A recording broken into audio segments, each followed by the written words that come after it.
Hello students, आज physics की video की स्टार्टिंग है। 9th की फिजिक्स की फर्स्ट चैप्टर के ये 3 टॉपिक हैं, मैंने लिख दिए हैं। स्केलर एंड वेक्टर क्वांटिटी, इसके बारे में एक्सप्लेन कर दूंगा। देन डिस्टेंस एंड डिस्प्लेसमेंट, इसके बारे में। और लास्ट पे स्पीड एंड वेलोसिटी, इसके बारे में। पहले शॉर्ट में बता दूं, फिर जो इंपॉर्टेंट पार्ट है मैं यहां पर मार्क कर दूंगा, हाईलाइट करके, अंडरलाइन करके, उसे याद रखना। देखिए, पहली बात तो अगर कोई ये पूछे what is the meaning of physical quantity, तो बड़ा सिंपल क्वेश्चन है। The quantity of physics which can be measured, they are called physical quantities. Love and hate are not physical quantities because they can not be measured, but speed can be measured, time can be measured, force can be measured, likewise displacement can be measured, तो momentum can be measured. ये सारी physical quantities हैं।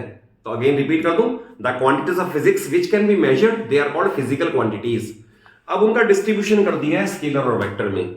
Okay, कुछ चीजों में हमें direction की चीज नीड नहीं होती और कुछ में नीड होती है। इससे ही डिफरेंस बनता है इन दोनों के अंदर। तो डेफिनेशन ये है, the physical quantity which are completely described by magnitude only. तो मैं इसमें इंपॉर्टेंट लिख दूं, स्केलर वाले में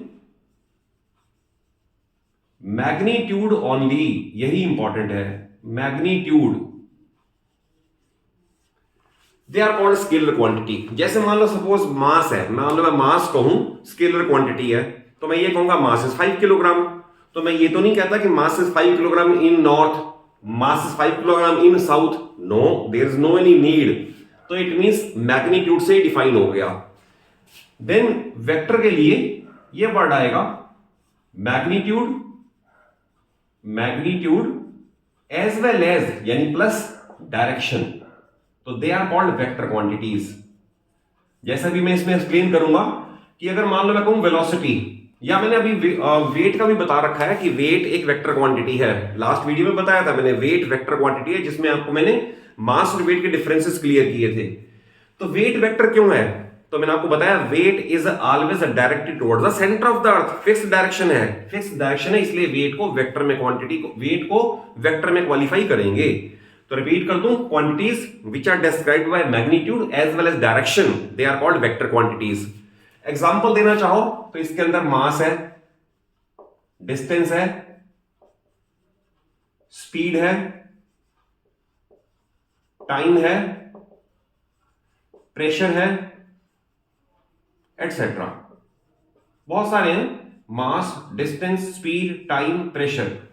देखिए, इसमें कई बार it becomes an issue of debate कि why pressure is a scalar quantity. तो प्रेशर की कोई दिशा तो होती होगी, but no, pressure acts equally in all direction. In all direction, कोई एक स्पेसिफिक डायरेक्शन तो हुई नहीं। तो इसका मतलब प्रेशर को कभी भी वेक्टर में मत लिखना, प्रेशर स्केलर का ही पार्ट है। व्हाट अबाउट वेक्टर, इसके अंदर मास की जगह हम रिप्लेस कर दे वेट, तो वेट वेक्टर है, मैं पहले भी एक्सप्लेन कर चुका हूं। डिस्टेंस की जगह करते डिस्प्लेसमेंट, डिस्प्लेसमेंट, इनका भी डिफरेंस अभी क्लियर कर देता हूं साथ साथ। स्पीड को चेंज करते हैं वेलोसिटी में, और इसी के एक टर्म आगे बढ़ेगी, इट इज कॉल्ड एक्सेलरेशन, जो कि नेक्स्ट वीडियो में कवर हो जाएगा। And force et cetera, velocity, acceleration, force, weight, displacement, they all are vector quantities. तो ये पहला टॉपिक क्लियर हो गया होगा कि स्केलर क्या है, वेक्टर क्या है, उनके एग्जांपल्स क्या है और क्यों है, विद रीजन। रीजन बीइंग, जब तक दिमाग में कॉन्सेप्ट क्लियर नहीं होगा तब तक रट्टे मारने से कुछ नहीं होना। रट्टा बाद में मारना, पहले चीज को समझ लो। सेकंड है डिस्टेंस एंड डिस्प्लेसमेंट। ये दोनों टर्म भी बड़ी इंपॉर्टेंट है कि अगर सपोज एक मूविंग ऑब्जेक्ट, सपोज यहां से यहां आया, देन यहां आया, देन यहां चला गया, late us say A to B suppose, then B to C suppose, then C to D।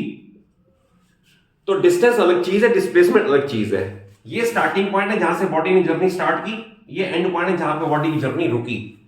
तो डिस्टेंस की डेफिनेशन है, distance is the actual length of path covered by the moving body, that is ये plus ये plus ये। Late us से अगर 6 metre है, late us से ये 7 मीटर है, और लेट अस से ये भी 7 मीटर है, तो we will write distance is equal to, इनका सम करके 7 प्लस 7 14 प्लस 6 20 मीटर। ये इसका आंसर है।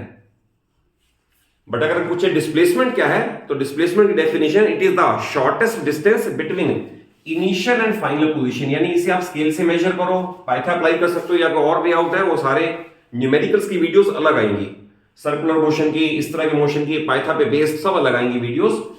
तो डिस्टेंस 20 मीटर है, actual length of path covered but displacement is the shortest distance between initial and final position, तो AD will be called displacement.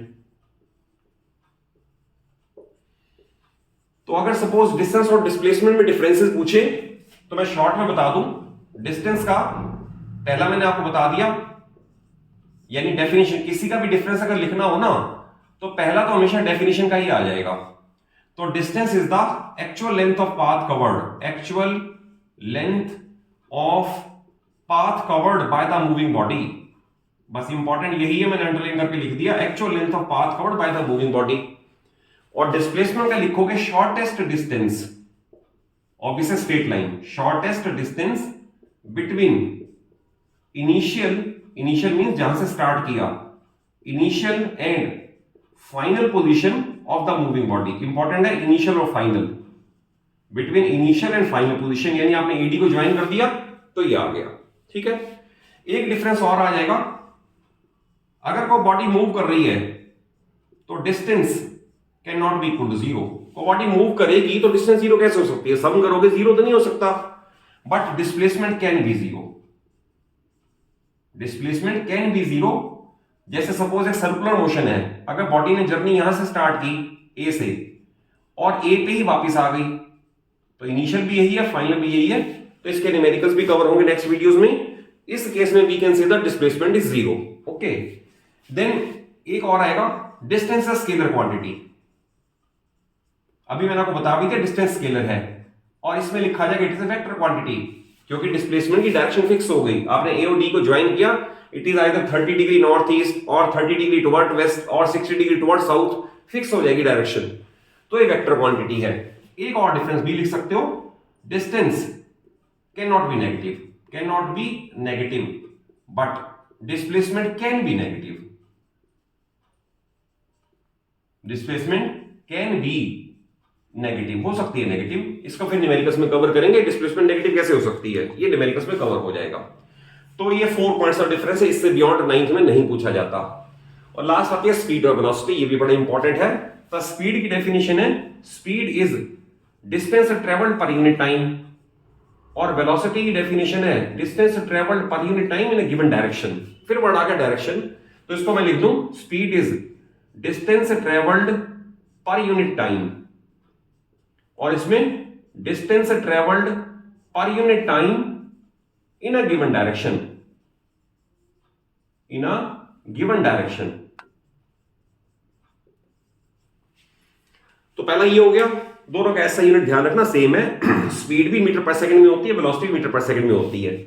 एक आप ये कह सकते हो कि स्पीड स्केलर क्वांटिटी है, मैंने अभी आपको बता दिया स्पीड स्केलर है, और इसमें कह सकते हो ये वेक्टर क्वांटिटी है, क्योंकि वर्ड आ गया इन अ गिवन डायरेक्शन, तो वेक्टर क्वांटिटी हो गई। नेक्स्ट, अगर कोई बॉडी मूव कर ही रही है तो उसकी एवरेज स्पीड जीरो नहीं हो सकती, चाहे वो बॉडी सर्कुलर मूव करे, दाएं बाएं लेफ्ट राइट कैसे भी मूव करे, एवरेज स्पीड का not equal to zero. But numericals में आपको कवर कराऊंगा कि एवरेज वेलोसिटी जीरो हो सकती है, average velocity can be zero, ये और डिफरेंस आ गया। और एक और है कि अगर बॉडी कोई चल ही रही है तो speed can not be equal to negative, speed negative भी नहीं हो सकती, बट अगर एवरेज वेलोसिटी निकालोगे तो वेलोसिटी नेगेटिव हो सकती है, कैन बी नेगेटिव। तो ये सारे टॉपिक आपको 9th में, इस टॉपिक में इससे बियॉन्ड कोई क्वेश्चन नहीं आएगा। तो आई एश्योर यू कि अगर आप इसे थॉरली लर्न कर ले तो आपको you will be able to answer each and every question in your class. Okay, video अगर अच्छी लगे तो जरूर लाइक करो, चैनल को जरूर सब्सक्राइब करो, क्योंकि चैनल सब्सक्राइब करने कोई चार्जेस नहीं है, बट आपको सारी 9th, मैं आपको रिपीटेडली कह रहा हूं, सारी 9th कॉन्सेप्चुअल बेस के ऊपर आपको मेरी वीडियोस में कवर मिलेंगी। नेक्स्ट वीडियोस में मैं इनके न्यूमेरिकल्स भी स्टार्ट कर दूंगा, जो कि आपको करने बहुत जरूरी है, because just like in mathematics they are able to give you full marks, कहीं भी कोई मार्क्स नहीं कटते न्यूमेरिकल्स के अंदर, प्रोवाइडेड आप उन्हें करेक्टली करो एक्सप्लेन करके। और इसमें भी इंपॉर्टेंट वर्ड बार बार कह रहा हूं कि जो वर्ड इंपॉर्टेंट है मैंने सारे अंडरलाइन कर रखे हैं, इनको जरूर याद कर लेना, तो it will be easy to learn it. Okay, thank you for watching the video.